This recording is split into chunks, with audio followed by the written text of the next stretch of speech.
অস্ট্রেলিয়াকে হারিয়ে উঠেই রবিবারের ফাইনালের পরিকল্পনা শুরু ভারতের, জানিয়ে দিলেন অধিনায়ক হরমনপ্রীত কৌর। অস্ট্রেলিয়াকে সেমিফাইনালে হারিয়েছে ভারত, এবার ফাইনালে প্রতিপক্ষ দক্ষিণ আফ্রিকা। এখন থেকেই ফাইনালের পরিকল্পনা শুরু করে দিয়েছেন হরমনপ্রীত। খেলা শেষে হরমনপ্রীত জানান, এবার বিশ্ব চ্যাম্পিয়ন হওয়া ছাড়া কিছু ভাবছেন না তারা। অধিনায়ক বলেন, আর একটা ম্যাচ বাকি, আমরা আজ ভালো খেলেছি, কিন্তু এখন থেকেই ফাইনালের পরিকল্পনা শুরু করে দিয়েছি।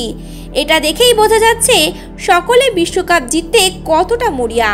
দেশের মাটিতে বিশ্বকাপ জেতার অনুভূতি অন্যরকম, সেই অনুভূতি আমরা সমর্থকদের দিতে চাই। একটা ম্যাচ বাকি, সেখানে নিজেদের সেরাটা দেব। রান তাড়া করতে নেমে জেমাইমা রদ্রিগেজের সঙ্গে তার জুটি দলকে জয়ের পথে নিয়ে গিয়েছে। নিজে 89 রান করে আউট হয়েছেন জেমাইমা, 127 রান করে দলকে জিতিয়ে মাঠ ছেড়েছে। একসঙ্গে ব্যাট করার সময় হিসেব করে খেলছিলেন তারা। হরমনপ্রীত বলেন, জেমাইমার সব সময় হিসেব করে খেলে, এই ম্যাচেও করেছে। আমাদের একে অপরের ওপর ভরসা ছিল, আমরা হিসেব করছিলাম। ও বারবার এসে বলছিল 5 রান হয়েছে বা 7 রান হয়েছে বা 2 বল বাকি আছে। দেখে মনে হচ্ছিল গণিতজ্ঞের সঙ্গে ব্যাট করছি। যে ভেবে ও চাপ সামলে খেললো, তার কোনো তুলনা হয় না। খেলা শেষে কোচ অমল মজুমদারকে জড়িয়ে ধরে কেঁদে ফেলেন হরমনপ্রীত। কোচ অধিনায়কের জুটিতে সাফল্যের একেবারে কাছে দাঁড়িয়ে রয়েছেন তারা।